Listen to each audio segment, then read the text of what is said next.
श्रीराम समर्थ.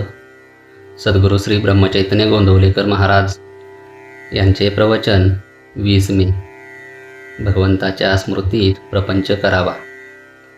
दुःखाचे मूळ कारण स्मरणातून गेला रघुनंदन. सर्व दुःखांचे मूळ भगवंतापासून झालो दूर.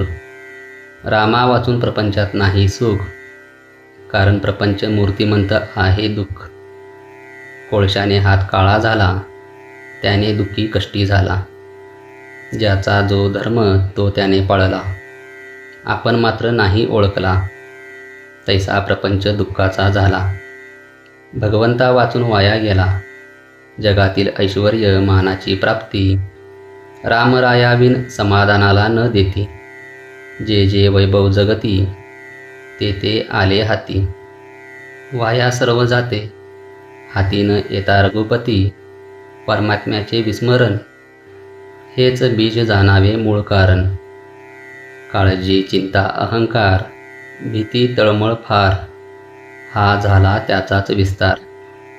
तात्पर्य कडू बी पेरले, त्याचे गोड फळ नाही आले. काळजी आणि भीती भगवंताच्या विस्मृतीत जन्मती, म्हणून प्रपंचातील लाभ आणि हानी परमात्म्याला दूरच करतील दोन्ही.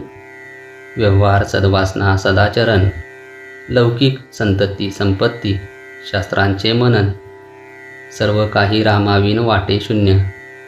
संतती संपत्ती लौकिकाची प्राप्ती, सर्व वैभव जरी आले हाती, तरी रामाविन आहे फजिती. प्रपंचाची ठेवता दक्षता, न विसंबे रघुनाथा. तो प्रपंची सुखी जाना, प्रपंच करावा सर्वांनी जपून, पण रामाचे स्मरण राखून. सर्वस्वी व्हावे भगवंताचे, मी माझे सोडोनी साचे. भगवंताचे होऊन राहणे, याहून दुजे काही न करणे. मी करता नव्हे जाणून करी कर्म, त्याला बाधेना कलीचा मार्ग. दुष्ट अभिमानाला न पडावे बळी, त्याचा मालक होईल कली. कली जेथे शिरला, त्याने राम दूर केला. भगवंताचे स्मरण सांभाळून, कोणताही करावा व्यवसाय जपून. हेच प्रपंचिकास मुख्य साधन, करता मी नव्हे करता राम. ही मनात जाणून खून, करावा व्यवहार जतन. रामापरते हित, मानी त्याचा होई घात. जोवर करता मी हे ध्यानी, तोवर मन न लागले राघव चरणी. मीपणा टाकावा, अभिमान सोडावा, सुख येईल त्याचे मागे हा विश्वास बाळगावा. ज्याने केले सर्वच रामास अर्पण, तेथे मीपणास नाही ठाव ठिकाण. पापाचे न व्हावे आपण धनी, करता राम जाणून मनी. रामसेवे परते हित, सत्य सत्य नाही या जगात. म्हणून रामास व्हावे अनन्य शरण.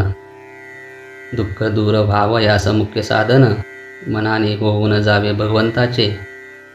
त्याने खास केले सार्थक जन्माचे, म्हणून त्याचे भाग्य थोर जाना. ज्याने जोडला राम राणा, ज्याने देह केला रामास अर्पण, धन्य धन्य त्याचे जीवन. जय जय रघुवीर समर्थ. आजचे बोधवाक्य. अखंड असावे भगवंताचे स्मरण, तो दूर करील दुःखाचे कारण. श्रीराम समर्थ.